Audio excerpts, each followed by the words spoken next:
The easiest way to lose a kingdom is to give someone everything they ever wanted. The hardest way is to watch them refuse it.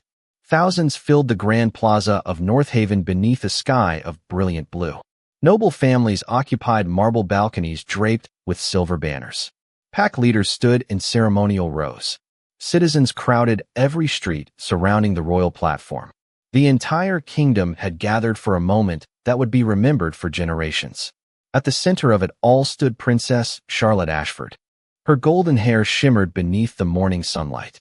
A white ceremonial gown flowed softly in the breeze. To everyone watching, she looked exactly as a future queen should. Calm, graceful, perfect. Yet beneath that calm expression, her heart felt heavier with every passing second. She knew what was coming.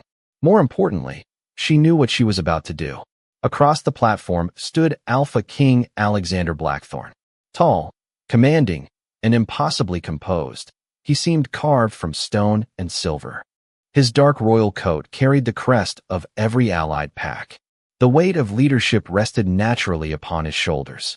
For years, the kingdom had waited for him to choose a queen. For months, rumors had pointed toward Charlotte. Today those rumors would become reality. At least that was what everyone believed. The royal herald stepped forward and raised a golden staff. The crowd immediately fell silent. Even the wind seemed to pause. People of the northern realm, the herald announced. Today we celebrate unity, prosperity, and the future of our kingdom. Applause rolled across the plaza. Charlotte lowered her eyes briefly. Her fingers tightened around the folds of her gown. Alexander remained still beside the ceremonial pedestal. Upon it rested the crown, crafted from silver and white gold, adorned with moonstones and ancient symbols. It represented the highest honor in the realm. Countless noble women had dreamed of wearing it. Some had spent their entire lives pursuing that possibility. Charlotte stared at the crown. It was beautiful. It was powerful. And it was the one thing she could never accept. The herald continued speaking while the crowd listened eagerly. Then came the moment everyone had waited for. Alexander stepped forward.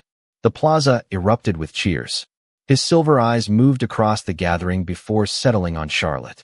Princess Charlotte Ashford, he said, his voice carrying effortlessly across the square.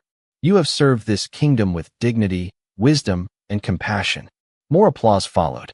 Charlotte heard none of it. Her heartbeat had become the only sound she could hear. Alexander lifted the crown from the pedestal. Sunlight reflected from its polished surface.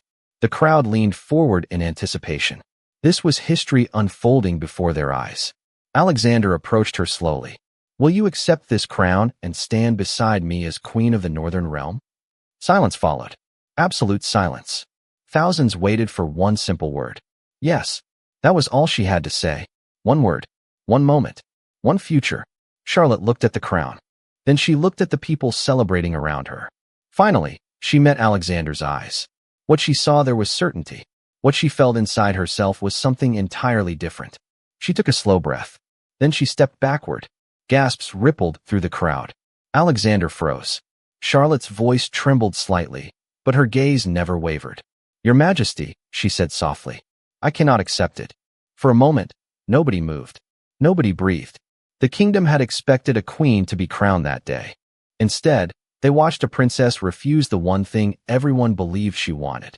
The silence lasted only a few seconds. To Charlotte, it felt like an eternity. Then the whispers began. At first they came from the edges of the plaza. Quiet murmurs, confused questions, disbelieving gasps. Within moments, the entire crowd had erupted into a storm of speculation. Thousands of people who had arrived expecting a celebration now stared at the royal platform in complete shock. Charlotte remained standing where she was.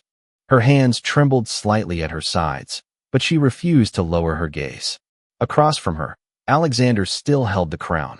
For the first time since anyone could remember, the Alpha King looked genuinely surprised. Not angry, not offended, simply caught off guard. Beside the platform, noble families exchanged alarmed looks. Several council members leaned together in hurried discussion.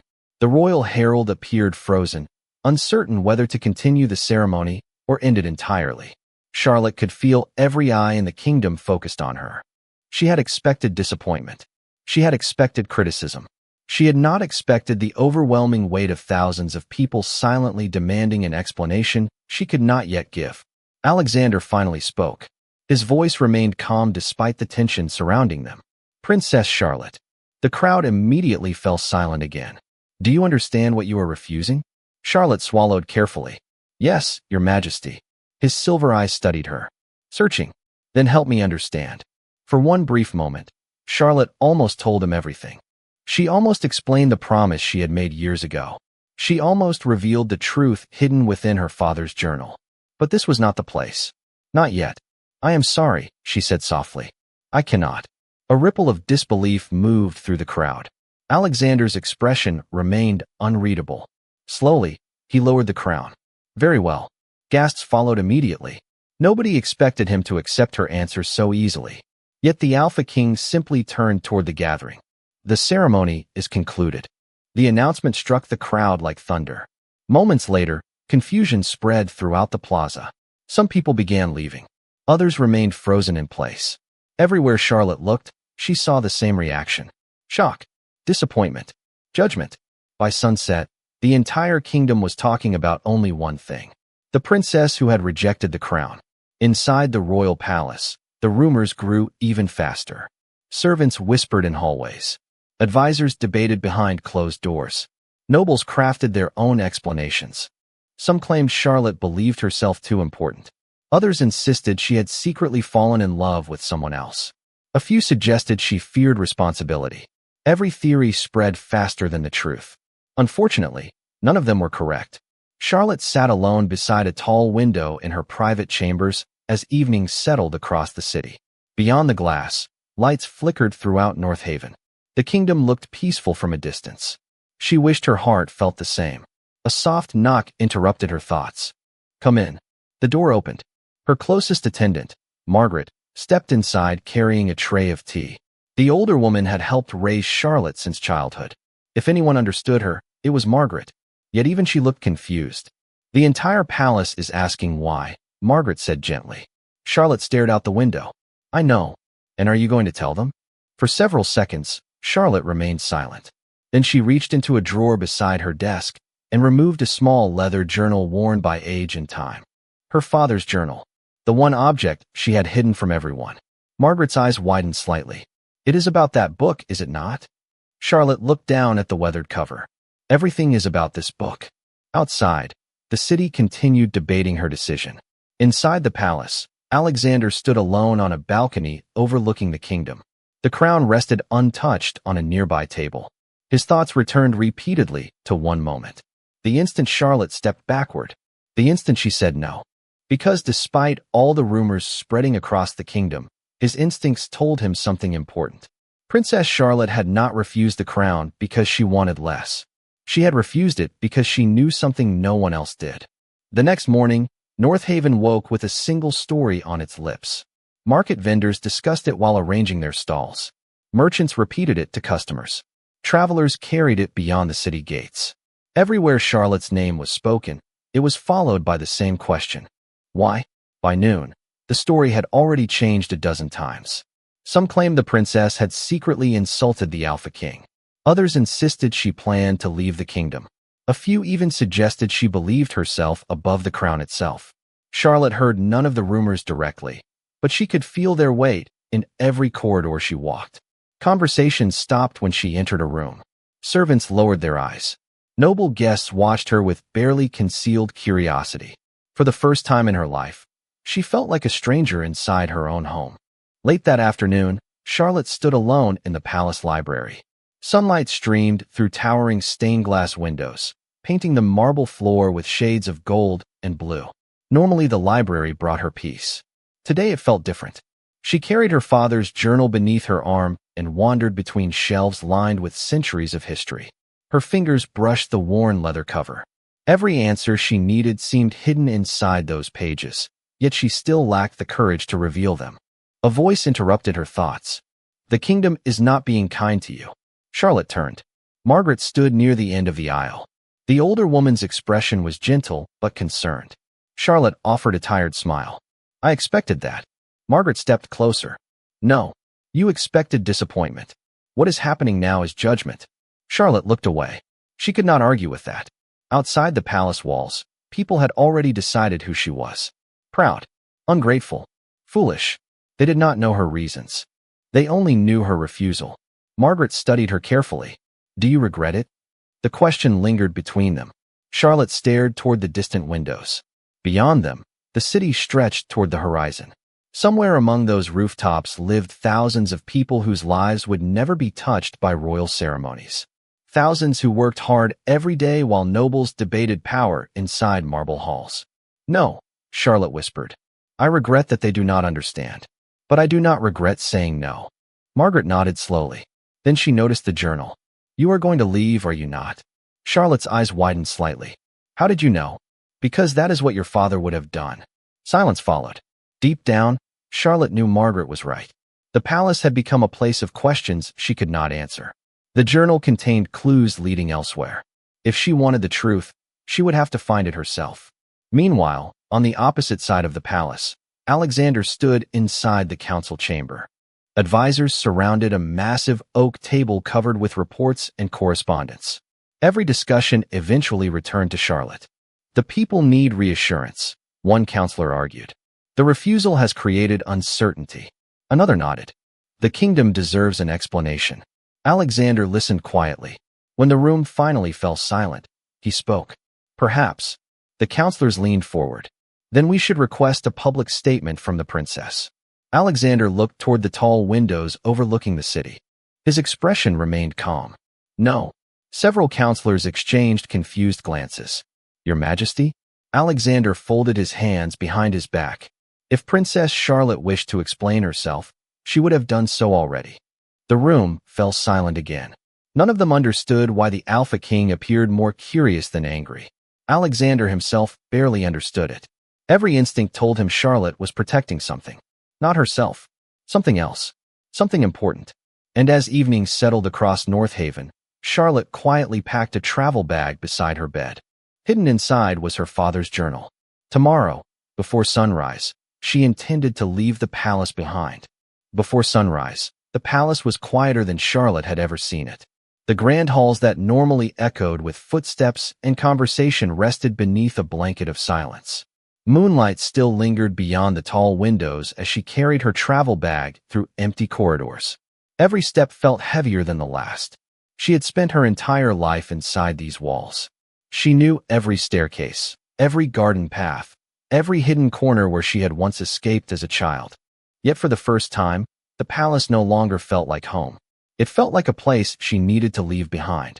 Charlotte paused outside her father's former study. The door had remained untouched for years. Slowly, she stepped inside. Dust floated through pale beams of morning light. Shelves lined with books stretched from floor to ceiling. The room smelled faintly of cedar and old paper. She crossed to the desk where her father had spent countless evenings writing in the journal, now resting inside her bag. For a moment, she simply stood there, remembering.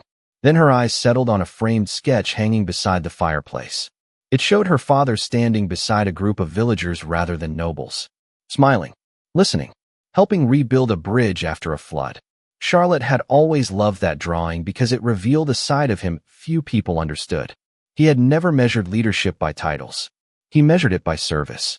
Quietly, she touched the frame. I hope I am doing the right thing, she whispered. Her gaze drifted to the journal. The answer seemed hidden somewhere inside those pages. A soft creak behind her interrupted the silence. Charlotte turned. Margaret stood in the doorway. The older woman looked as though she had expected to find her here. Neither spoke immediately. Finally, Margaret smiled sadly. You are leaving. Charlotte nodded. I have to. Margaret stepped closer. Then at least tell me where you are going. Charlotte hesitated. I do not know exactly. That answer would have sounded foolish to most people. Somehow Margaret understood. You are following your father's trail. Charlotte's eyes widened. Margaret gave a small nod. I always suspected the journal contained something important. For the first time in days, Charlotte allowed herself a faint smile. It does. Margaret embraced her gently. Then go find what he wanted you to find. An hour later, as dawn painted the eastern sky gold and pink, Charlotte rode through the palace gates alone. No ceremony marked her departure. No crowds gathered to watch. The city was only beginning to wake. Bakers prepared ovens. Shopkeepers unlocked doors. Travelers crossed quiet streets. None of them realized the princess was leaving. Charlotte glanced back one final time. The palace towers rose above North Haven like silver guardians. Then she turned forward and continued down the road. Several miles away, another rider stood upon a hillside overlooking the city. Alexander Blackthorne watched the distant road through the morning mist. Beside him stood his most trusted advisor, Marcus Hale. "You were right," Marcus said quietly. She left. Alexander's expression remained unreadable. "Did anyone follow her?" "No." Marcus frowned slightly. "At least no one besides us." Silence followed. Then Alexander reached for the reins of his horse. "Prepare a second mount." Marcus looked surprised. "Your Majesty?" Alexander's silver eyes followed the road, disappearing into the horizon. "The princess is searching for something." He mounted his horse smoothly. "And I intend to discover what it is before the rest of the kingdom does." Far ahead, Charlotte rode toward an uncertain future, carrying only a journal, a promise, and a secret that had already begun changing everything. For the first time in years, Charlotte felt invisible, and she discovered that she liked it. 3 days after leaving North Haven, she no longer wore royal colors. Her elegant gowns had been replaced by a simple traveling dress and a plain brown cloak. Most people she passed never recognized her. To them, she was simply another traveler moving along the winding roads of the northern realm. The freedom felt strange at first. Then it became something she had not experienced in years. Peace. The journal remained tucked safely inside her bag. Every evening, she opened it beside campfires and studied the pages her father had left behind. Most entries described villages, trade routes, and meetings with local families. Yet scattered among them were passages that felt different, more personal, more urgent. One particular line kept drawing her attention. "If a crown cannot hear the people, it does not deserve to lead them." Charlotte had read those words at least 20 times. Each time they felt heavier. More important, on the 4th morning of her journey, she arrived at a small farming community called Willow Creek. The village sat beside a narrow river surrounded by rolling fields of wheat and wildflowers. It was beautiful, but something felt wrong the moment she entered. The marketplace seemed unusually quiet. Several merchants stood beside nearly empty stalls. Farmers gathered in worried groups near the town square. Charlotte stopped beside an elderly woman arranging vegetables.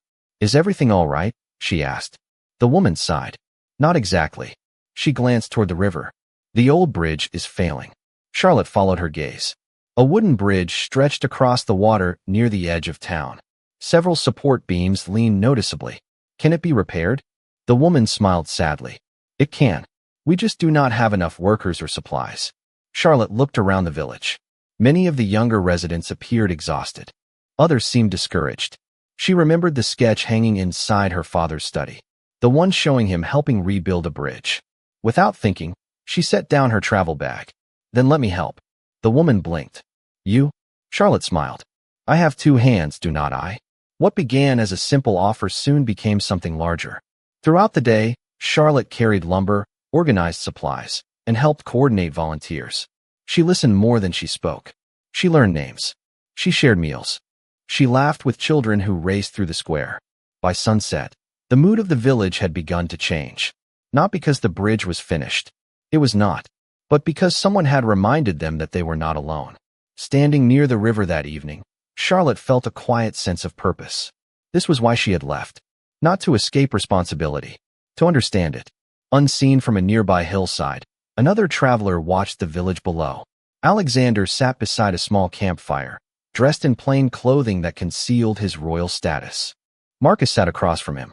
"Well," Marcus said, glancing toward the village. "That is not what I expected." Alexander remained silent as he watched Charlotte helping a group of villagers carry supplies toward the bridge. Hours earlier, she had been covered in dust and working harder than many of the townspeople. Not once had she mentioned being a princess. Not once had she asked for recognition. Marcus studied the scene thoughtfully. Most people run toward power. Alexander's eyes remained fixed on Charlotte. She ran away from it. The fire crackled softly between them. Then Marcus asked the question that had been growing larger with every passing day. What if she was right? For the first time, Alexander did not dismiss the possibility. And as darkness settled over Willow Creek, Charlotte opened her father's journal once more. Hidden between 2 pages, she discovered a folded letter she had never seen before. Some discoveries do not answer questions. They create better ones.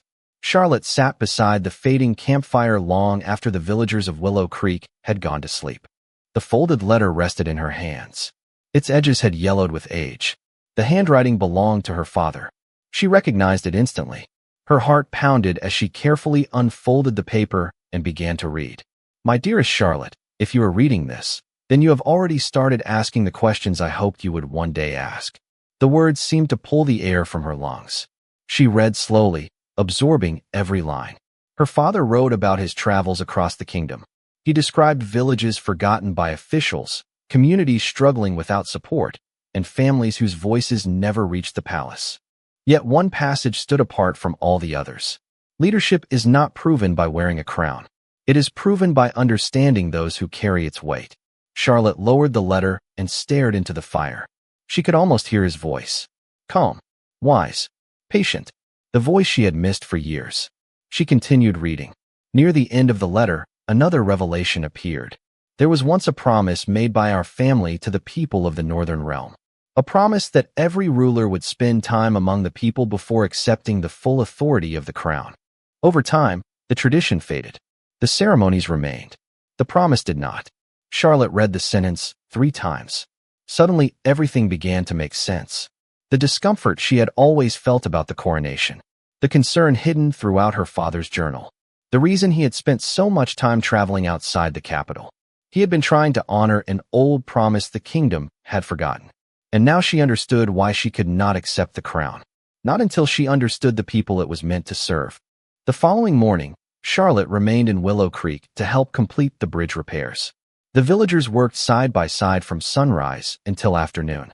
She carried planks, distributed supplies, and encouraged tired workers whenever progress seemed slow. By midday, laughter had replaced frustration. Children played near the river. Families shared food beneath shaded trees. The bridge was still imperfect, but hope had returned. Charlotte noticed something else as well. The villagers rarely spoke about kings, queens, or councils.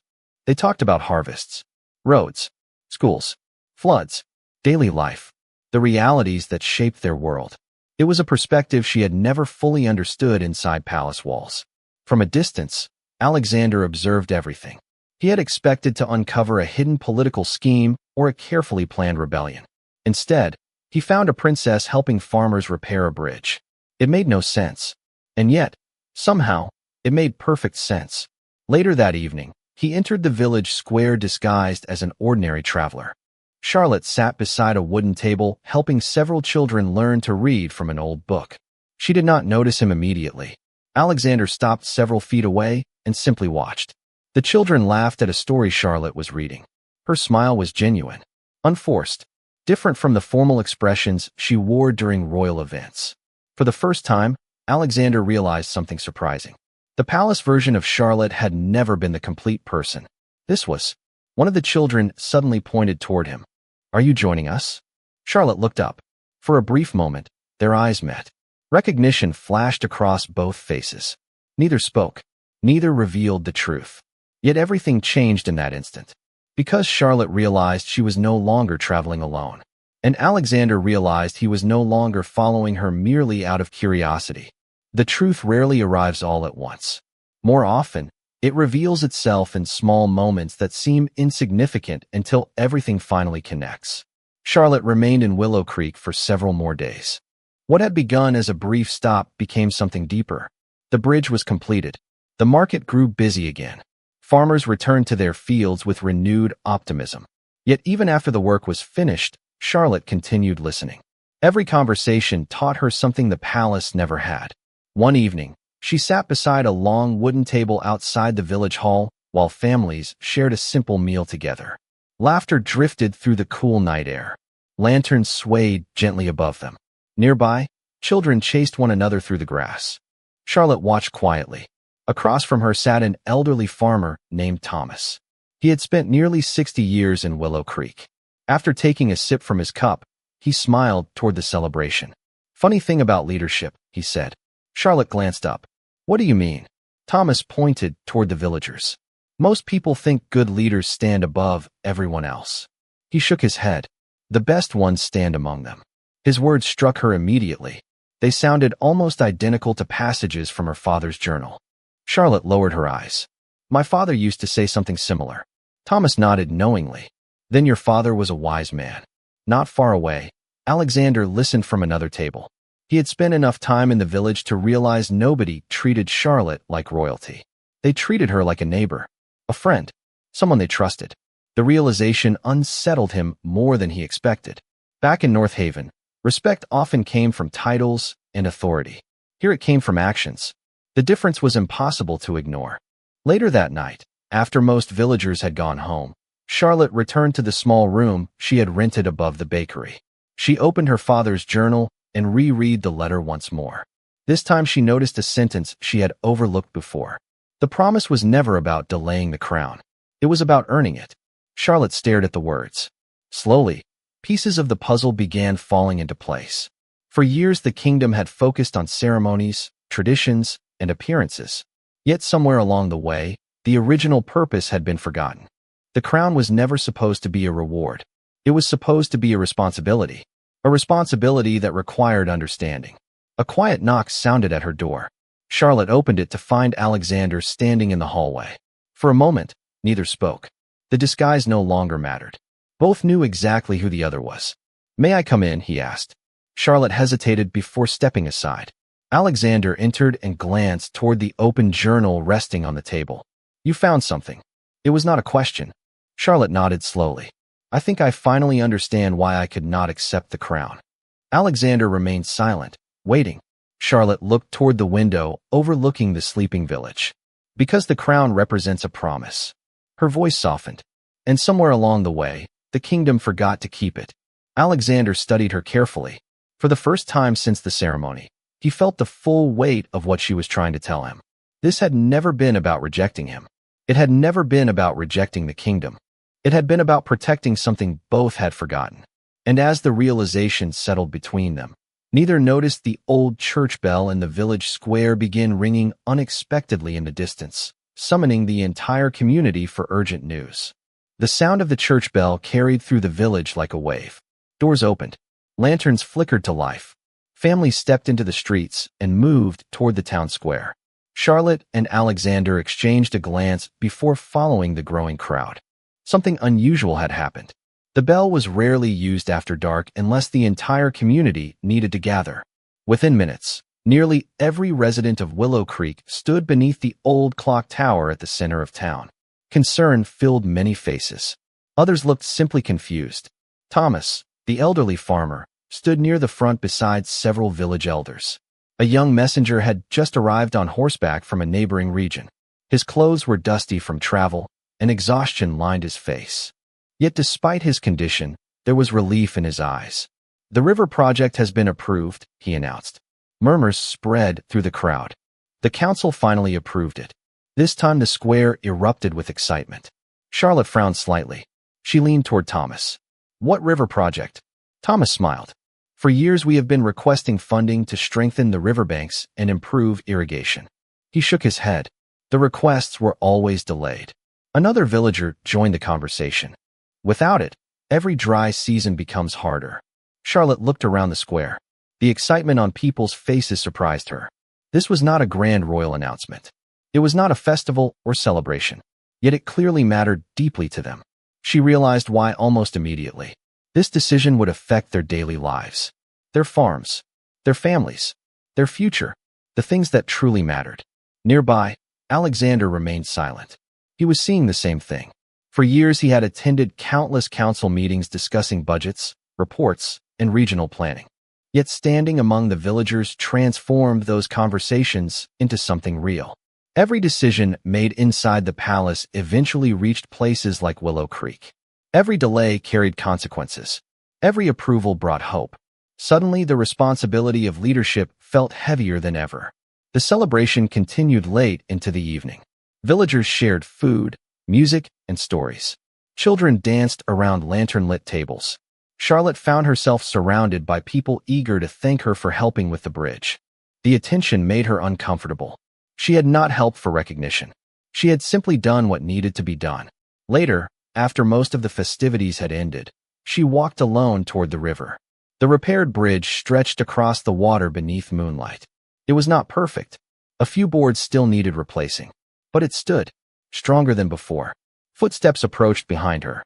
She already knew who it was. Alexander stopped beside the railing and looked out across the river.